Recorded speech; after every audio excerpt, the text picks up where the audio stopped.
त्याचं नामांतरण हे अहिल्यादेवी नगर असं करण्याची मुख्यमंत्र्यांनी घोषणा केलेली आहे.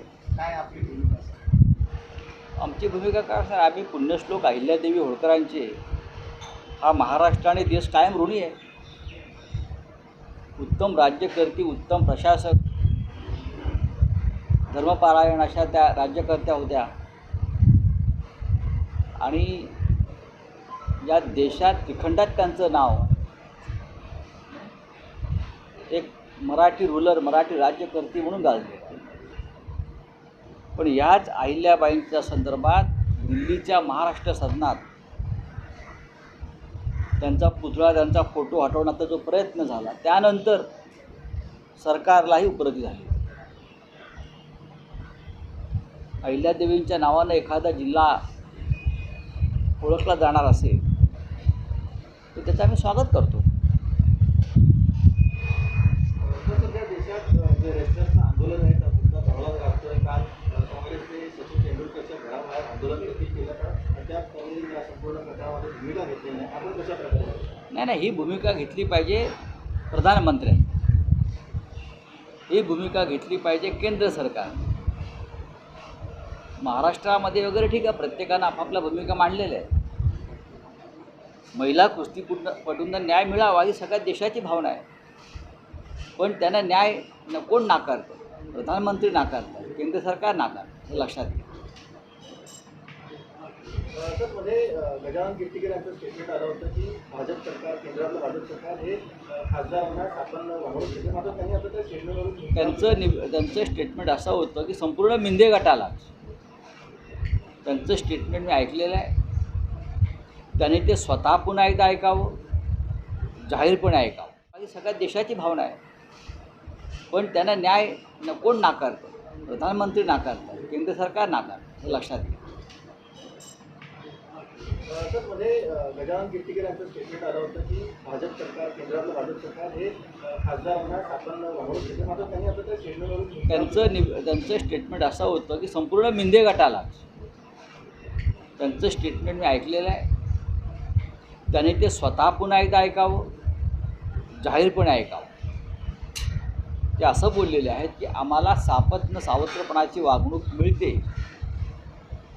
आम्हाला विश्वासात घेतलं जात नाही, NDAमध्ये आम्हाला मान सन्मान मिळत नाही, आम्हाला घटक पक्षाचा दर्जा नाही, हे गजाननराव कीर्तिकरांसारख्या ज्येष्ठ नेत्याचं म्हणणं आहे. आता आमच्याकडे ते ज्येष्ठ नक्कीच होते, तिकडे आहेत की नाही मला माहीत नाही, त्या गटामध्ये त्यांचं काय स्टेटस आहे मला माहीत नाही. तरीही कीर्तिकरांचं बोलण्यामुळे आम्हाला असं वाटलं की इतका मोठा नेता आमच्याकडे होता, तिकडे त्यांची काय अवस्था आहे.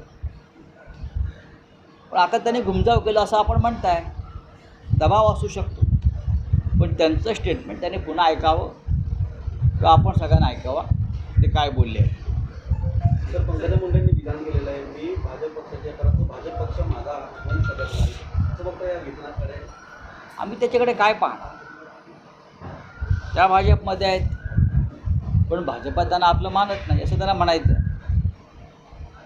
गोपीनाथराव मुंडे यांनी महाराष्ट्रामध्ये भारतीय जनता पक्ष उभा करण्यासाठी रक्ताचं पाणी केलं. गोपीनाथराव मुंडे यांनी महाराष्ट्रातल्या भाजपाला आजचे दिवस दाखवले. मुंडे असतील, खडसे असतील, भाऊसाहेब फुंडकर होते, महादेवराव शिवणकर होते, असे अनेक प्रमुख नेते बहुजन समाजातले यांनी या महाराष्ट्रामध्ये भारतीय जनता पक्ष शून्यातून निर्माण केला, शिवसेनेबरोबर युती केली आणि हा पक्ष सत्ताधारी पक्ष बनवला. त्या मुंड्यांचं किंवा मुंडे परिवाराचं अस्तित्व राजकारणात राहू नये यासाठी मोठ्या हालचाली दिल्लीत आणि महाराष्ट्रात सुरू आहे, हे सगळ्यांना माहीत.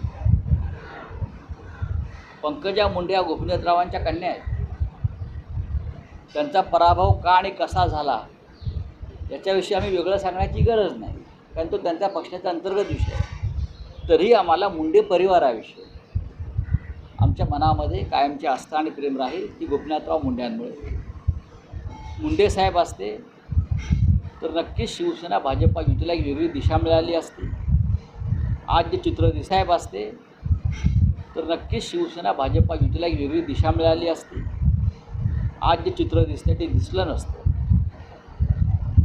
पण मुंडे साहेब नाही आहे, त्याच्यामुळे त्यांच्या परिवाराची राजकारणामध्ये वाताहात केली जाते, हे मला स्पष्ट दिसतं आहे. अर्थात अशा वेळेला परिवाराच्या प्रमुख लोकांनी जे राजकारणात आहेत त्यांनी हिमतीने साहसानं निर्णय घेण्याची गरज असते. परिणामांची पर्वा काय होईल, परिणाम काय होतील याची पर्वा न करता निर्णय घ्यायचे असतात, तरच तुम्ही राजकारणात टिकू शकता. नाहीतर मग तुम्ही राजकारण संन्यास घ्यायला पाहिजे आणि आमच्यावरती अन्याय होतोय अशा प्रकारचा रडगाण्याला कोणी विचारत नाही.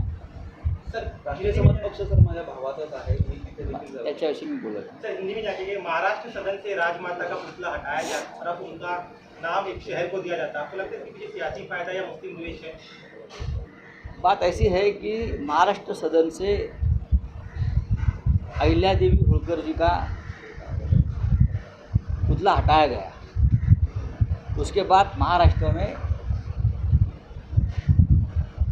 जो एक तनाव की स्थिति निर्माण हो गई, लोग नाराज़ हो गए,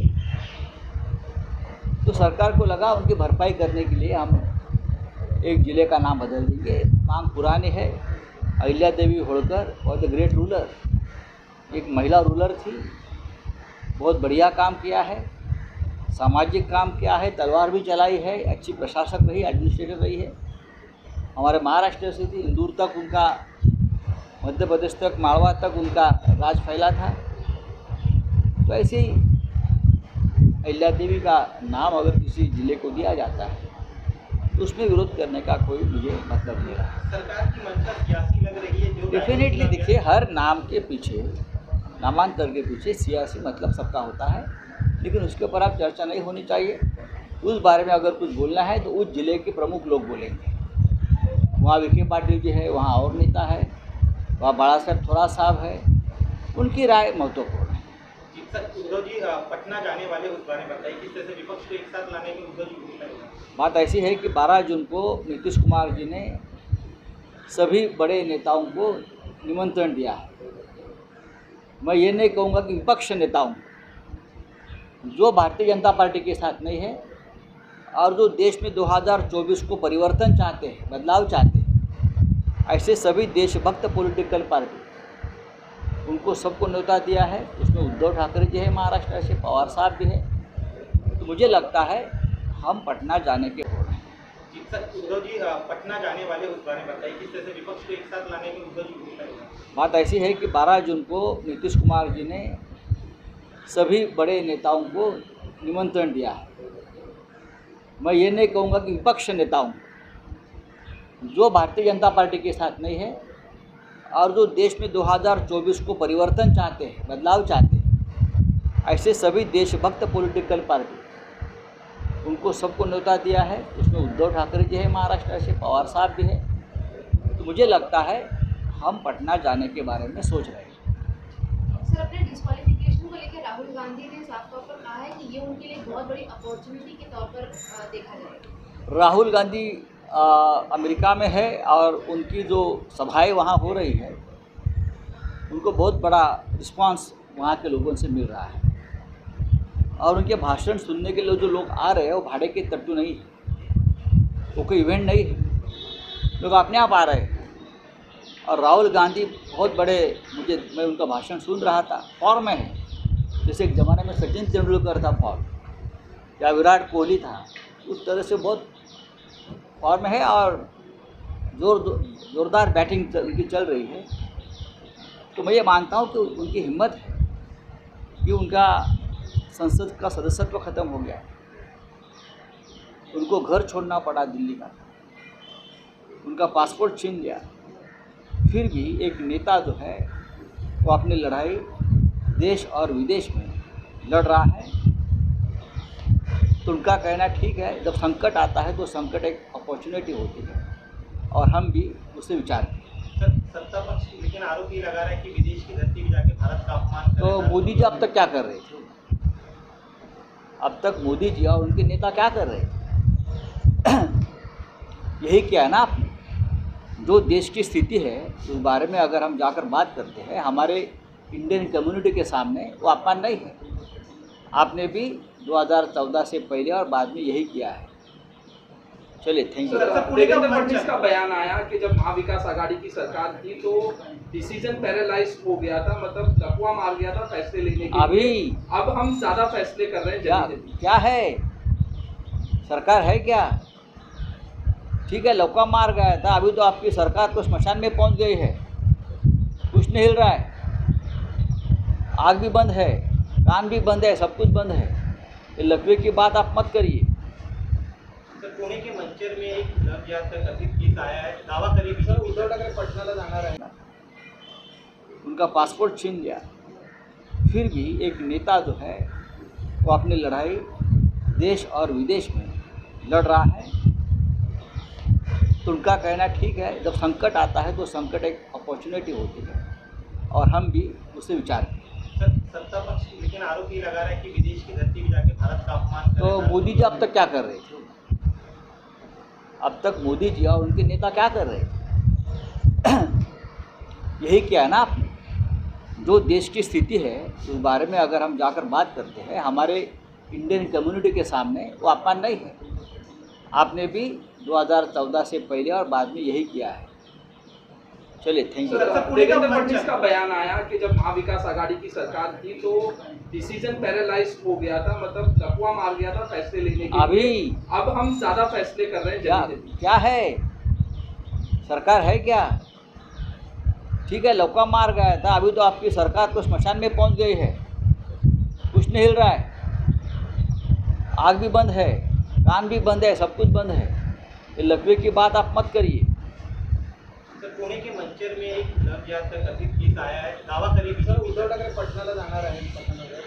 हे पहा, 12 तारखेला 12 जून रोजी नितीश कुमार बिहारचे मुख्यमंत्री यांनी या देशातल्या सगळ्या प्रमुख नेत्यांना, जे भारतीय जनता पक्षाबरोबर नाहीत आणि ज्यांना 2024 साली या देशामध्ये परिवर्तन घडवायचं आहे दिल्लीत, असे सगळे देशभक्त राजकीय पक्ष यांना आमंत्रित केलेलं आहे।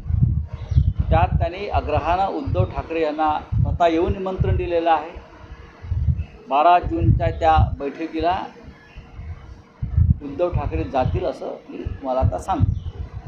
सर पहलवान के इस मामले में अब इंटरनेशनल ओलंपिक कमेटी ने भी कहा है कि पहलवानों की बात सुनिए, उनको इंसाफ मिलना चाहिए। आप किस तरह से? इस देश के सभी नागरिक हैं, उनको इंसाफ मिलना चाहिए, लेकिन प्रधानमंत्री इंसाफ नहीं देना चाहते तो मैं क्या बोल सकता हूँ?